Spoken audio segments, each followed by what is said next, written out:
on that this year. The trips that were requested this year are only $6.99.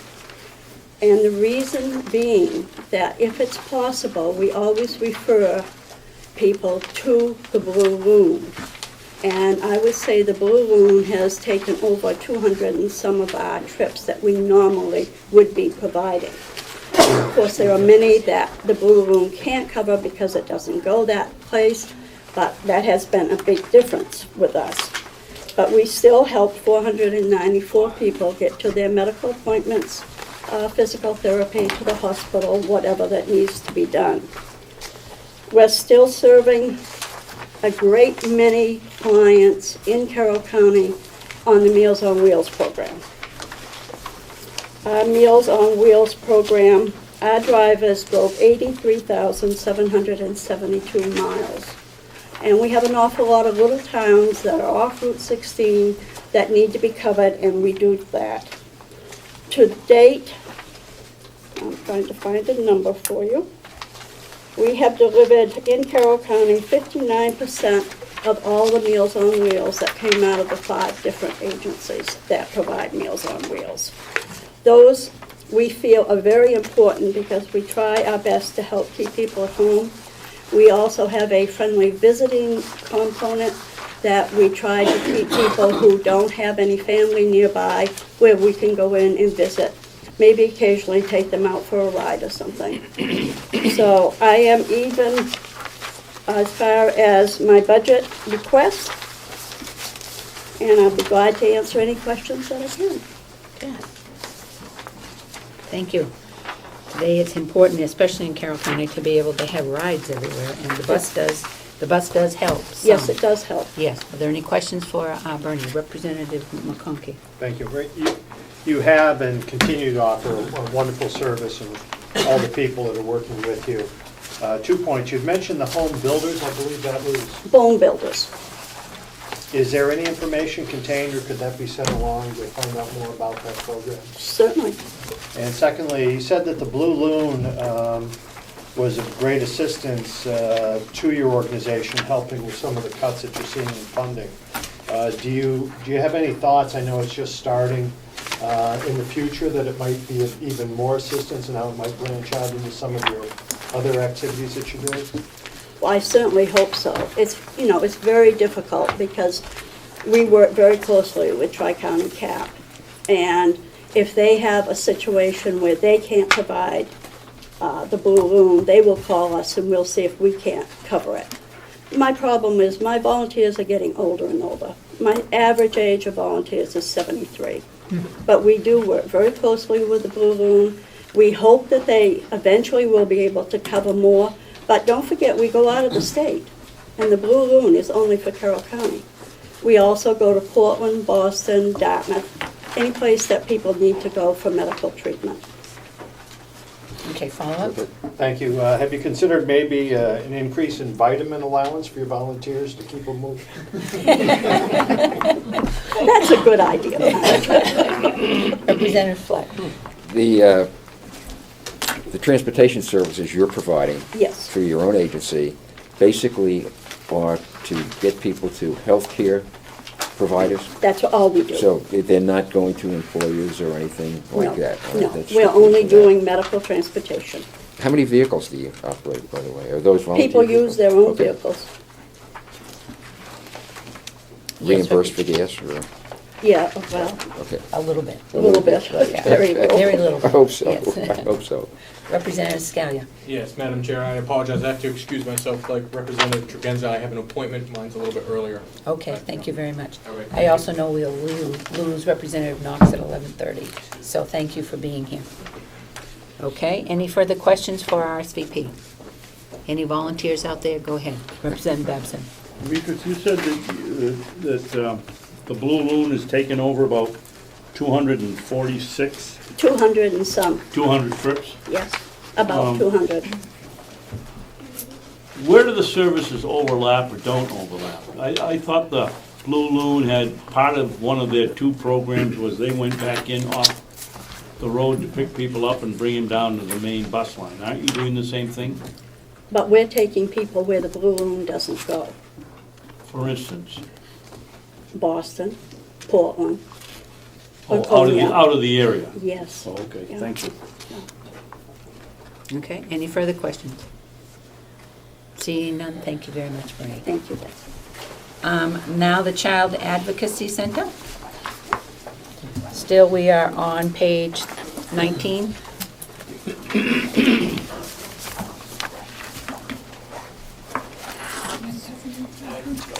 Thank you. Sorry, I'm just getting my handouts. All right, let me give one to, all right, thank you. I'm gonna buy some stock in Staples this afternoon. Yeah. My name's Elizabeth Kelly. I'm the Executive Director of the Child Advocacy Center, Carroll County. I'm here to ask for level funding in the amount of $40,000 for the Child Advocacy Center again this year. I would imagine that some of you are familiar with our program as presented to this delegation before.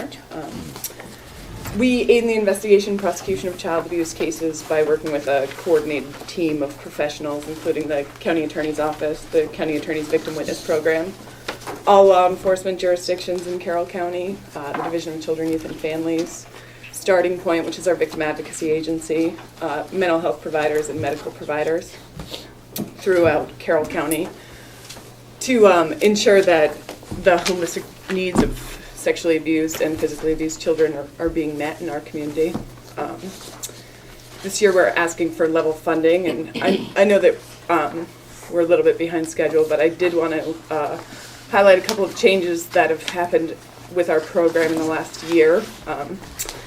With the partnership of the County of Carroll, we were actually able to open an auxiliary office, so we have our office that's open in Wolfboro, and we've also opened a second office in Conway so that we can provide services to children in Conway. We were providing services to children from Conway, but we were doing it in Wolfboro, which was a hardship for a lot of those families. So we were able to open a second office, which has been really beneficial for the police departments up north and the families up north that we serve. Additionally, we were also able to hire a part-time forensic interviewer whose expertise has been, well used in our community. Having an expert forensic interviewer is extremely beneficial to all of the law enforcement agencies that we work with and to the prosecutor's office, of course. And certainly helps us build stronger cases to hold offenders against children accountable.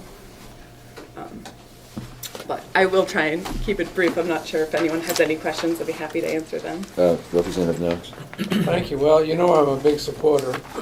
Are you, something you and I talk about from time to time is open house for legislators or, on this committee. I don't know if that's something that's in the works. I've not seen the facility in Conway. I would like to personally see that sometime. Yes, and I'd be happy to show that to you or any of you. I included my business card in the packet that I handed out. If any of you would like to email me or give me a call, I'm always happy to show off the important work that we're doing. So I would be happy to arrange a tour or an open house. That would be great. Our office in Conway is actually at Children Unlimited. It's in another nonprofit agency that serves children in Carroll County, so we pay them rent and we're able to use their facility. It's actually a pretty nice partnership because the money goes right back to kids in Carroll County, the money that we pay them for our rent. And it's a child-friendly facility. We didn't have to, we had to install all of our fancy forensic equipment, but we didn't have to do we don't have to worry too much about overhead. We just pay them rent. So. Yes, Representative Fleck. Yes, thank you, Madam Chairman. I think it was last year, perhaps, or even before that, when I think someone mentioned that there was an attempt to minimize the number of interviews that a child has to go through. Could you just elaborate on, is that continuing that way? And of course, even as you set up separate, another location, it's still possible to? Yes, but what used to happen was that when children were the victims or the alleged victims of crimes in Carroll County, they would be interviewed by the police department, by the Division of Children, Youth, and Families, And then further down the line, sometimes they'd have to be re-interviewed by the prosecutors. And this can be really traumatic for a child, especially a child who's been sexually abused or severely physically abused. So what we do is we work with the dedicated professionals who serve children in our community, and we have a representative from the county attorney's office present at all of our interviews, a representative from law enforcement present at the interviews, and a representative from the Division of Children, Youth, and Families present at our interviews.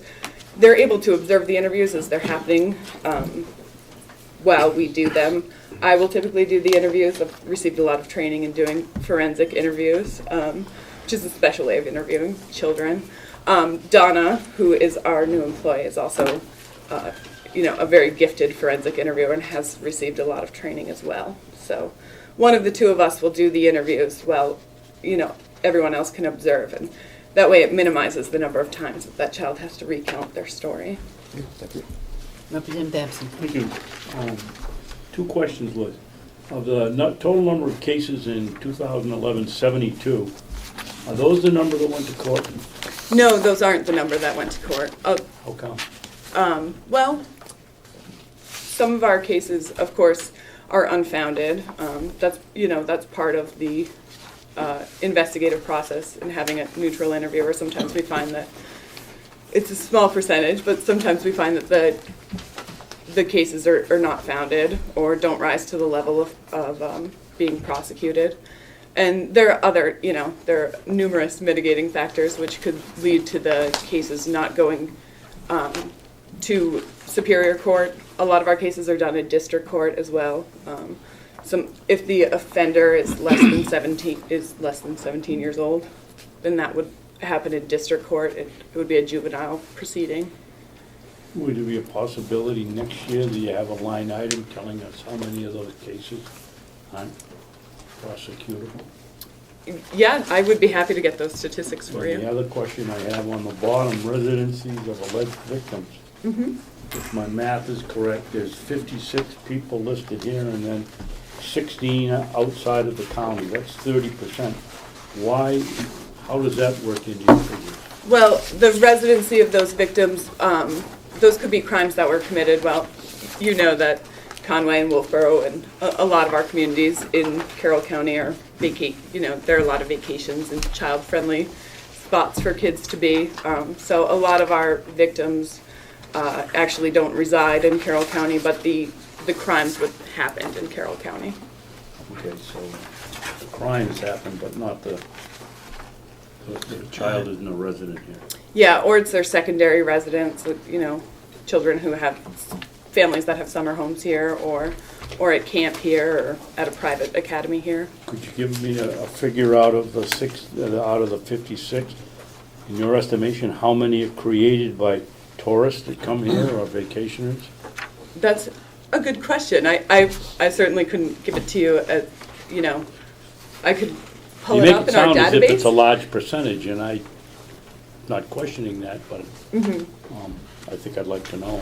Yeah, absolutely. But how many of our alleged perpetrators, you're asking, are from places outside of Carroll No, County? you made the statement that this is a vacation area and some of the, I'm just asking if you knew how many were perpetrated by people that were here on vacation. Yeah. I can certainly grab the statistics on how many of our alleged offenders were actually not from places outside of Carroll County. I can do that. Thank you. And Representative Babson, the 16, those are of the alleged victims. You don't want to know the alleged victims. You would like to know a reading of the perpetrators. Is that what you're asking? Yes, she made the statement that the vacation time, people come here from out of state, and I was just wondering how many of the cases either are prosecuted prosecuted, what am I trying to say? If the crime people are from someplace else? Yes. The people that do the They're here on crimes from vacation. someplace else? Yeah. See how many are from away? Sure. Yeah. Okay. Any further questions? Representative Tregenza? And Representative Conkey, do you have a question? Just that I noticed that there's one individual served in Albany on the application sheet that was handed out, but then under residency of alleged victims, Albany does not appear. And but as I recall, that poor baby that was shaken about 6 weeks ago, that was an Albany baby. It's true that, and, you know, to speak to that case, I don't believe that those children are residing in Albany anymore. They're somewhere else now. Does that make sense? I don't want to go into too much detail. I understand. And was it in 2011? That was a 2011 case. It's one of the last cases that we did. Okay. Yes, Representative Knox. Thank you, Madam Chairman. Is it true that since the facility was established, present facility, and now in Conway, that prosecution has improved, that law enforcement and the county attorney's office feel that this is a more gentle way of handling victims, yet a more efficient way of prosecuting those who need prosecution? Is that true? I would say that that's a pretty accurate statement. From 2004, before we had a child advocacy center, to 2010, which is the closest year I can get statistics for, there was actually, we had double the number of successful prosecutions in Superior Court. So you can conclude from that we're doing something that's beneficial to at least holding offenders accountable.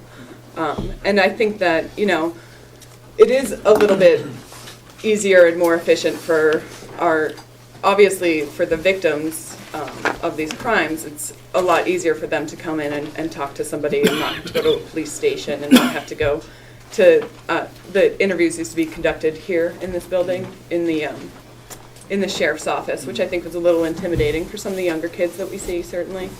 So it has been, you know, extremely beneficial that way. And it's also really beneficial for us in court, too.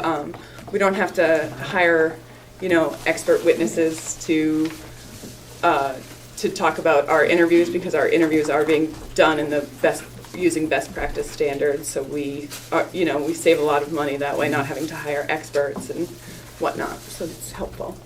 Thank you. Yes, Commissioner Solomon. Just have a question. Do you coordinate with the victim witness program?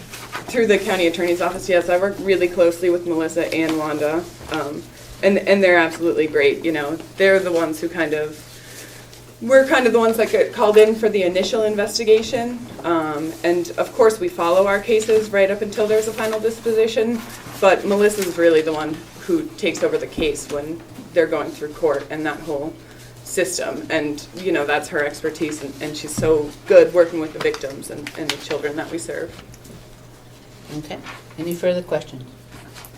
Seeing none, thank you very much for your presentation. Thank you. Okay, Carroll County Health and Home Care. Again, they are on page 19, and you're looking for level funding, right? Yeah. I think so.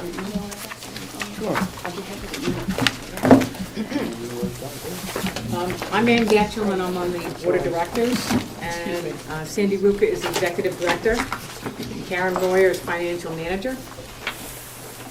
What we're handing out to you is just sort of anything that has changed, updated. You all have received an application in the fall that was very detailed in terms of services and hours and that sort of thing. Probably the first thing to note on the front of this, I hope everybody gets that.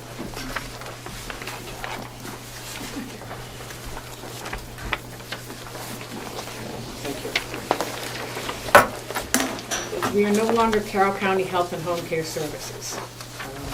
The merger that we talked about last year was taken a year in planning, or actually a couple of years in planning, but a full year of actual processing. We are now Visiting Nurse Home Care Hospice of Carroll County. And it was a very successful merger. It was inked as of December 31st, 2011. Sandy will get into a little bit about that.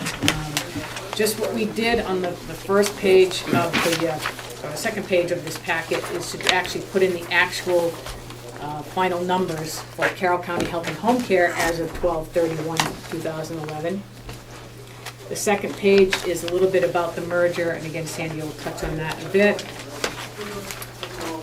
And the fourth page in is the actual combined budget now, or a budget of the visiting nurse, home care, hospice for Carroll County. What we're working on right now is visiting nurses fiscal year end was in June. Carroll County Health and Home Care's was December. So this budget is a combined budget, but their fiscal year ends in June, so this is a budget that ends in June 2012. And that's why under county, if you've all got that page, right in the middle, it says county, Carroll County, that says 35,000. Our request is for 70. But keep in mind, this is a 6-month budget, 6 months left in 2012. And I'm trying not to confuse you, and Karen can explain any further if we need to with that. But Sandy's just going to kind of give you an update of what the merger has meant. We have closed the office down in Tamworth, and the agency is now combined together up in North Conway. Go ahead, Sandy.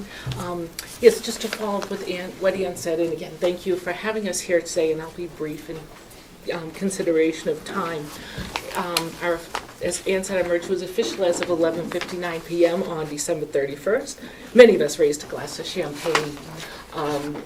It took a lot of time and a lot of effort for those two programs to come together. And we do reside in one office now. We actually did that as of July 1st. We had an opportunity to back out of a 20-year lease, and we took advantage of that. And it's been extremely successful to get the agencies combined under one roof before we inked the merger. Just to follow up on some of the long-term care programs, which is what we're seeking funding for, those programs remain underfunded through state grant programs, as well as the New Hampshire Medicaid program. Healthcare in general, the emphasis is keeping people at home, so these programs are crucial to keeping people out of less expensive facilities such as hospitals, nursing homes. To speak to that, Carroll County has been able to keep people out of a nursing home as we're going through many changes since 1994, I think, is one of the longest people. So I think it speaks to the efficiencies, but also the success of providing supportive services, which are the home health aides, the homemakers, that sort of level in the homes. These programs also do all require nursing oversight. However, nursing is not reimbursable. So with the grant programs and the Medicaid programs that we look for funding, we're absorbing the cost of nursing, which is actually a crucial part of it, sets our agency apart from some of the more private pay type ones. So those are the pieces we're really looking for support for, is to continue to be able to provide those long-term care services in people's homes where most people want to be. The future of healthcare funding, and partly why we merged the agencies, is to gain those efficiencies, gain a lot of better flow for patients back and forth between like a skilled program and a long-term care program. I don't think you can pick up a newspaper or listen to anything today without saying how grim the future of healthcare is, and the more we can combine, the better off we're going to be. And this was our big step towards making that happen in our community, and yet be able to provide really needed services. Any questions, Representative Benson? Thank you, Madam Chairman. Do you, in any way, get funding from the Department of Elderly and Adult Services? Some of these, grant programs, there's several of them. We get funding through New Hampshire Medicaid through a program called Choices for Independence. And then there's like the BEAS programs, which are state block grant programs, which is the Title 20 and the Title 3B programs. If you have the original packet that we submitted back in November on page 3, it does show you that we have 2 programs there. Yeah. And for the BEAS, Department of Elderly Services, they fund 70%. For the Choices for Independence, they fund 79%. Yeah. And the rest we either raise and get through county funding. Has that money from 3. DEAS been reduced? It's not been reduced, but it's not been increased for quite a few years. And as the cost of providing services increases because of gas, because of just wage increases, those increases have not kept up with the cost of doing business. DES hasn't been raised since like 2008, and we are under contract right now through 2013. There is no extra money coming in from them at all. The unit prices stayed the same. And over the past year, this is one of the first times we actually have people on a wait list because of, we have X amount of units to provide services. The demand is increasing. We have an opportunity sometimes partway through our grant cycle to ask for more units. But as we hear of the aging of the population of Carroll County, which is going to be incredible in the next 10 years, we've seen our volume and our demand for services increase. And our fundraising has gone down, so we have now, that's why we've now got the wait list. We have not been able to supplement that yet.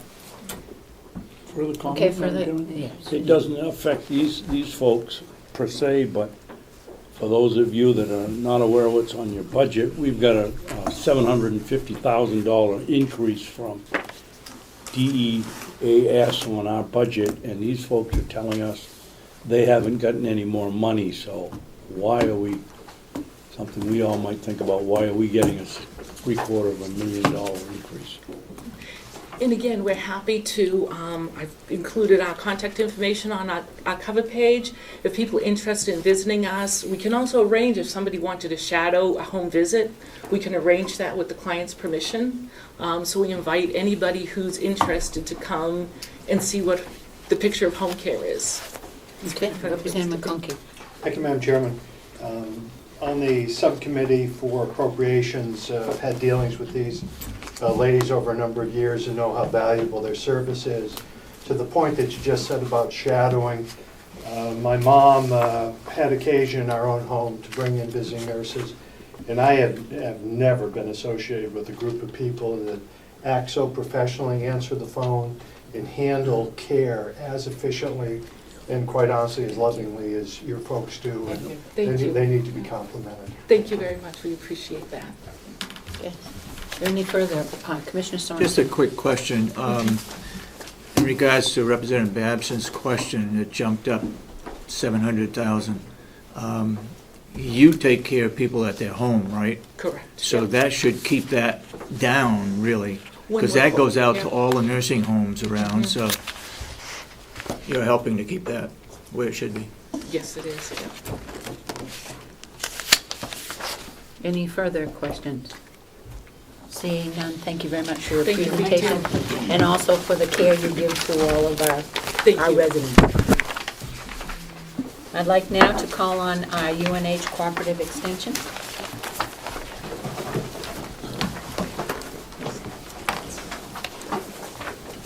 Thank you. No, why should we be up $750,000 if they don't get the,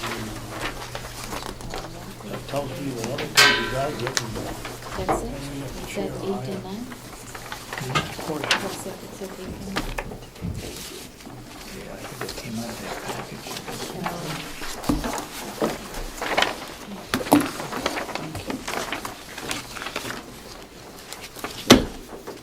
Does you want to slip a paper before we start? Good morning, I'm Marie McDonald, and I'm the chairman of the UNH Cooperative Extension Advisory Council. And I will be as brief as possible this morning, and I think we're doing a good job catching up, thank you. As you all know, there's been some major changes to UNH Cooperative Extension overall in the whole, from the main campus on, calling re-extension based on state funding changes. We have not been able to get the final numbers for what's happening in Carroll County based on 2 meetings that were canceled this month due to snowstorms. We were supposed to meet the 3rd week and then also last weekend with ice storms. They weren't able to get here and we had to postpone each meeting until next month. But as the advisory council, we have requested that we maintain our present staff. They've all had to reapply for positions because the position titles are all changing. So every one of our educators, and I believe also our administrative staff, may have to do the same. That I'm not sure on, but I know the educators have to apply for new positions within the system. we have asked and strongly requested